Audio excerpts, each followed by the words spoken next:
jangan menyelisihi Sawadul A'zam. Dan yang kedua, jangan menjauh. Jangan jauh-jauh apalagi menjauh dari Nahdlatul Ulama.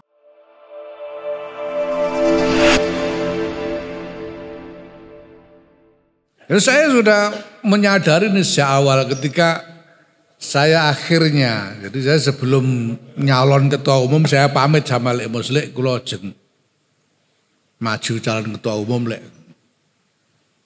Lah niatmu apa? Lek Muslik. Nggih kula niati nglamar pendamelan. Kula niati nglamar pendamelan nggih kula jelasno kok kalau cabang-cabang ini pekerjaannya ini.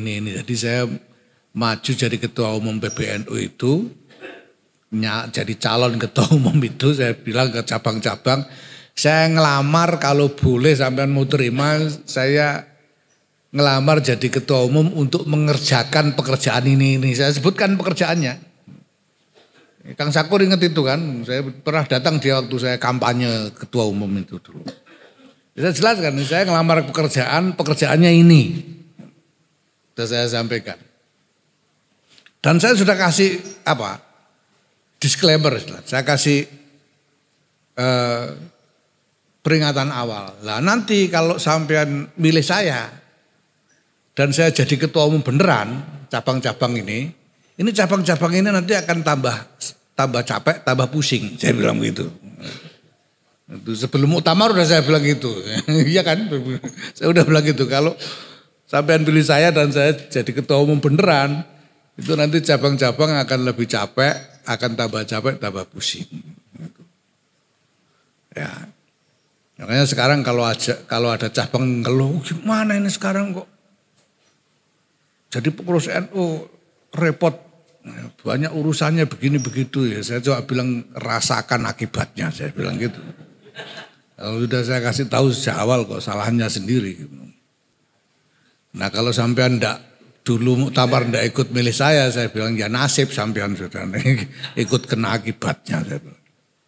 Nah begitu saya tamar saya terpilih, saya matur lagi ke Lek Mus, saya bilang, Lek, kula pamit ajeng dablek 5 tahun, saya bilang. Saya pamit ke Lek Mus, saya mau dablek 5 tahun. Dablek itu artinya pokoknya saya kerjakan ini. Orang mau bagaimana aja saya tidak peduli. Saya udah janji kok. Udah janji sejak awal saya maju sebagai calon, saya mau kerjakan ini. Itu saya kerjakan gitu. Orang mau nggak terima, mau protes, mau ini, tidak peduli pokoknya ini. Kalau nggak mau, silakan ganti saya. Ya, maka kemarin ada yang ngomong MLB, sayangnya yang ngomong pengangguran. Kalau yang ngomong lebih bermutu begitu ya saya perhatikan beneran. Saya silakan, kalau mau MLB silakan. Saya kan ngelamar pekerjaan biasa, orang ngelamar kerjaan diterima habis itu dipecat itu kan di mana-mana terjadi gitu, biasa. Kalau memang enggak tahan ya sudah ganti aja. Tapi kalau enggak mau MLB ya tunggu nanti muktamar, cari ketua umum yang lain kalau enggak tahan sama saya bilang begitu. Karena saya udah janji sejak awal. Dan memang persis ini yang saya kerjakan, saya tidak mengerjakan yang lain-lain kok.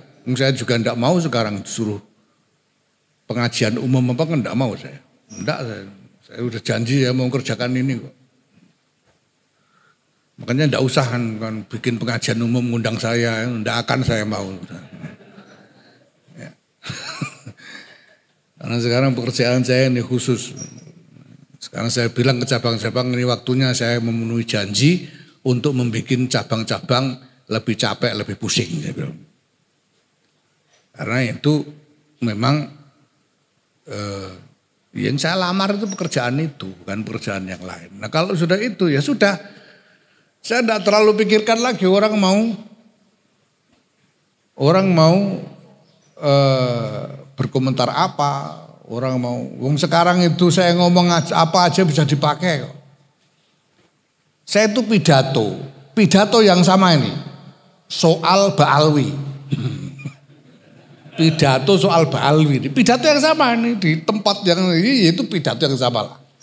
itu bisa dipotong, dipakai oleh yang anti Ba'alwi untuk menyerang Ba'alwi. Dan pidato yang sama itu dipotong oleh yang pro Ba'alwi untuk menyerang yang anti. Itu bisa sekarang. Mainnya itu udah gitu sekarang. Jadi percuma dipikirin, teman-teman itu percuma. Ya. Nah, ini keadaan kita sekarang. Nah, kepada teman-teman para alumni ini ya saya ingin berbagi aja kenyataan ini supaya menjelang semua yang masuk ke arena publik ini, arena kepemimpinan masyarakat, ini yang sampai hadapi nanti. Sampai mau jadi mubalek, mau jadi pengurus NU, mau jadi apa itu, ini nanti yang akan sampai hadapi. Kalau sampean mubalek yang ngomong nadanya begini, wah ini sampai nanti akan dipuja-puja, luar biasa, hebat pernyataan Kiai Syakur. Kiai Syakur tegas. Nanti alangkah tawaduknya. Wah gitu. Itu kalau yang cocok. Kalau yang gak cocok dimaki-maki, Kiai kurang kerjaan dan seterusnya itu pasti begitu. Lihat itu di internet itu isinya begitu. Itu resiko ketika kita masuk ke arena publik. Gitu. Nah, kalau sampean tidak sedang meniti jalan menjadi politisi, tidak perlu dipikir. Kalau sampean tidak sedang mengincar jabatan politik, ya begitu-begitu itu tidak usah dipikir. Nah, kecuali kalau sampean mengincar jabatan politik, nah ini penting dipikir ini. Karena sekarang apa-apa coblosan toh, rating, elektabilitas gitu. Nah, ini perlu dipikir, sampean harus punya pasukan yang bisa mempengaruhi orang banyak supaya positif kepada sampean itu kalau politik. Ada enggak ini politisi di sini? Ya. Itu gitu, kayak Anies itu sekarang penting dia itu berusaha menggalang supaya orang-orang bersikap positif. Karena dia butuh coblosannya itu loh. Ya. Nah kalau sampean tidak sedang mengincar jabatan politik seperti itu, ya tidak usah dipikir. Kayak saya ya tidak usah pikir. Urusan saya dengan 548 cabang plus 38 PW sudah. Ya. Wong limpung arep geneman apa ae ora urusan aku. Wong wira desa arep miso-miso ya ben. Sing penting 548 cabang dan 38 wilayah ini bisa saya kelola. Itu aja saya. Ya, karena saya tidak butuh rating dan lain-lain, jadi tidak saya pikirin.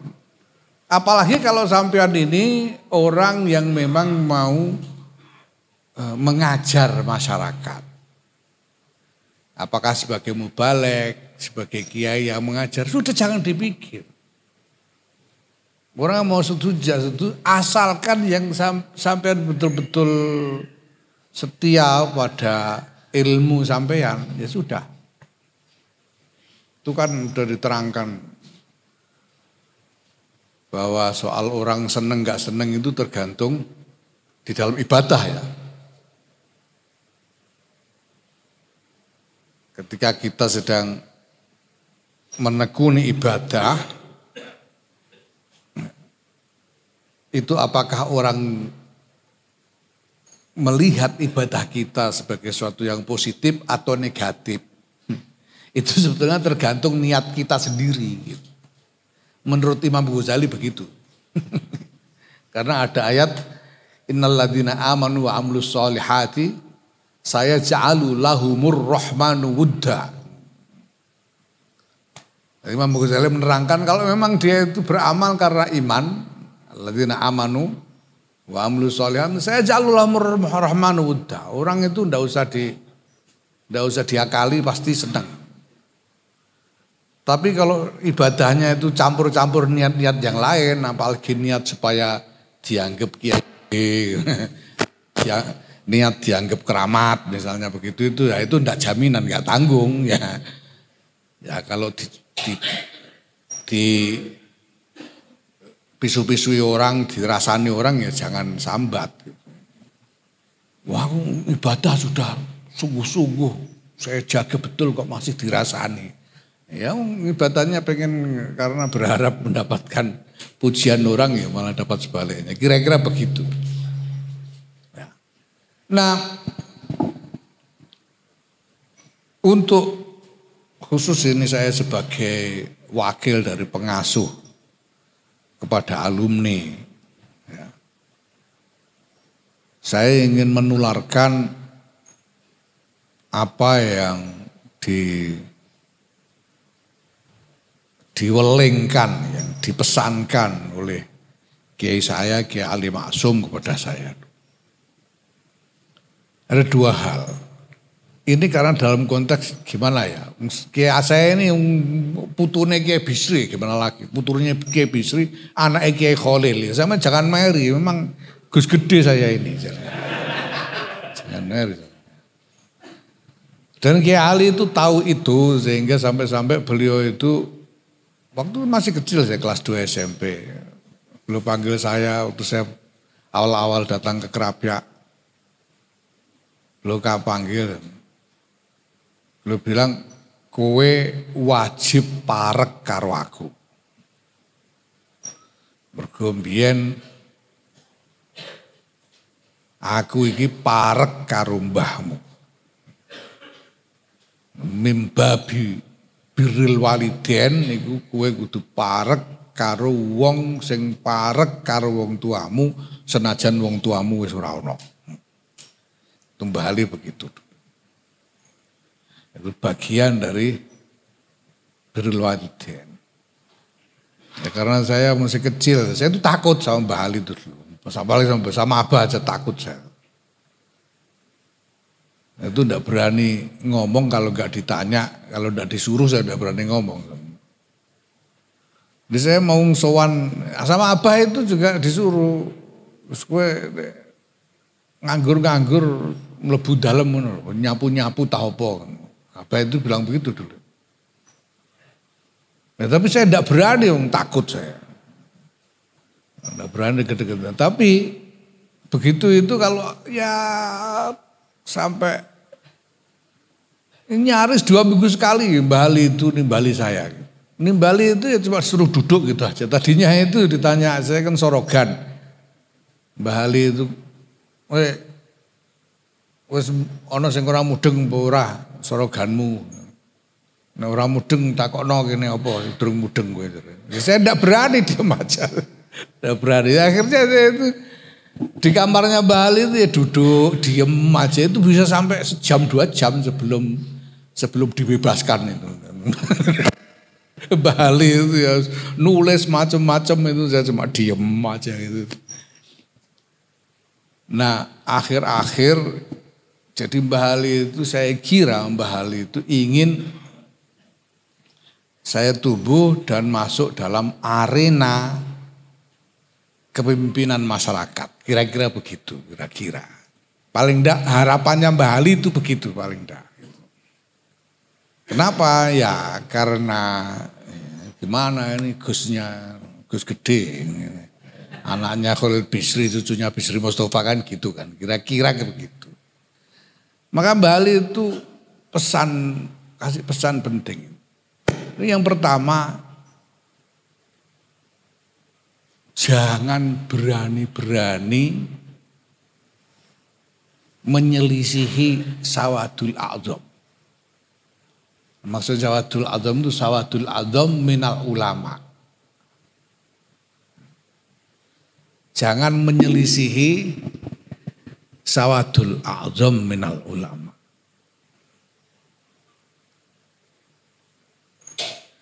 Walaupun jadi kalau ulama itu sudah Sawadul azam minal ulama itu sudah condong kepada sesuatu.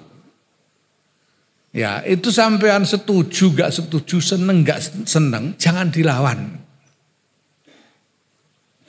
Ikut aja. Karena sawadul azam itu bahaya. Sawadul azam itu malati. Ya. Kanjeng Nabi itu karena ya, namanya bener apa enggak bener itu kan sesuatu yang relatif yang kadang-kadang kita enggak ngerti. Sejatinya seperti apa itu enggak nyampe kadang-kadang. Karena ilmu kita juga terbatas. Maka kalau kanjeng Nabi mengatakan la tajtabi ummati ala dolalatin, itu pasti ada rahasianya di situ.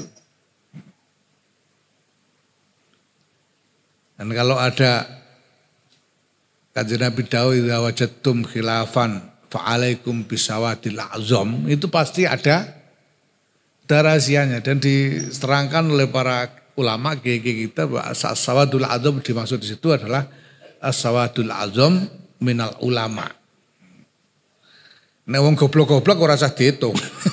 Sing diitung sing alim-alim itu diitung. Jadi jangan berani-berani menyelisihi sawadul azam. Karena itu malati. Bali sih cuma mengatakan begitu, tapi lalu saya lihat-lihat dalam berbagai riwayat orang-orang yang kita tahu, ya itu memang betul. Banyak orang-orang hebat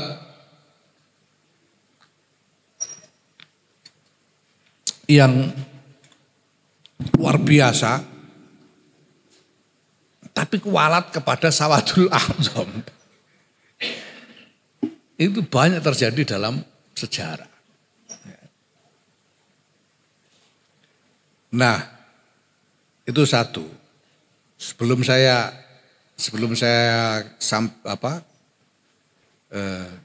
jelaskan akibatnya, saya sebutkan yang kedua dulu, weling yang kedua. Ya. Jangan jauh-jauh dari NU. Ini welingnya Bali. Jangan jauh-jauh dari NU. Walaupun bukan pengurus. Walaupun tidak jadi pengurus, jangan jauh-jauh dari NU. NU yang dimaksud di sini ya Jam'iyah itu, Jam'iyah Nahdlatul Ulama. Jam'iyah itu wujud yang paling terlihat ya pengurusnya.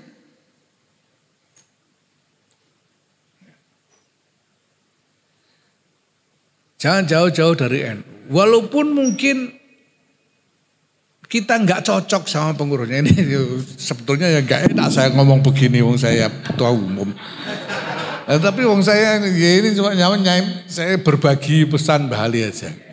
Berbagi pesan. Ya, orang tahu lah dari dulu itu saya juga tidak selalu sependapat dengan pengurus-pengurus yang lalu juga. Ya. Tapi pesannya Bahali itu jangan jauh-jauh dari NU. Jangan pure, apalagi pure sama NU itu jangan. Gitu. Jangan. Bali kan begitu. Pesannya Bali itu ada 5. Al-ilm wa ta'allum binahdlatil ulama. Al-ilm wa ta'allum binahdlatil ulama. Atau fi nahdlatil ulama. Kemudian al-amal binahdlatil ulama. Kemudian al-jihad binahdlatil ulama. Kemudian as-sabru binahdlatil ulama. Dan yang kelima itu as-thiqatu binahdlatil ulama. Gitu. Thiqahnya itu karena apa? Karena sawadul azam tadi. Wong NU ini semuanya berdasarkan sawadul azam. Saya jadi ketua umum ini kan sawadul azam minal cabang-cabang itu kan. Nah, maka ini diwelingkan ke Bali. Kenapa konsekuensinya itu? Konsekuensi Bali bilang, ojo ini semua jangan sampai dilakukan ya. Bali bilang, mudah hilang kiadamu. konsekuensinya itu kalau menyelisih Sawadul A'zam atau menjauhi Nahdlatul Ulama, itu konsekuensinya itu kehilangan qiyadah. Qiyadah itu apa? Bobot kepemimpinan. Kesempatan kepemimpinan itu hilang. Ini Mbah Ali ya. Ya. Nah saya sebagai Gusnya Pondok Leteh ini tentu berharap bahwa dalam ukuran apapun penjenengan semua ini, para alumni ini masing-masing punya peran kepemimpinan di dalam masyarakat. Soal besar kecilnya, seberapa ukurannya, tidak masalah. Yang penting punya peran kepemimpinan di tengah-tengah masyarakat. Ya. Nah, maka saya anggap pesan ini relevan untuk teman-teman alumni sekalian. Ya, yang pertama, jangan menyelisih Sawadul A'zam. Dan yang kedua, jangan menjauh. Jangan jauh-jauh apalagi menjauh dari Nahdlatul Ulama. Walaupun mungkin ada sesuatu yang lain yang lebih menarik. Ya, saya waktu itu sempat begitu. Dipanggil sama Mbak Ali karena saya mengerjakan sesuatu di luar NU yang saya merasakan menarik sekali. Saya senang. Terus Mbak Ali, ojo NU nesek iki lho. Sepiye carane supaya kowe iso ngewangi NU. Itu Mbah Halib.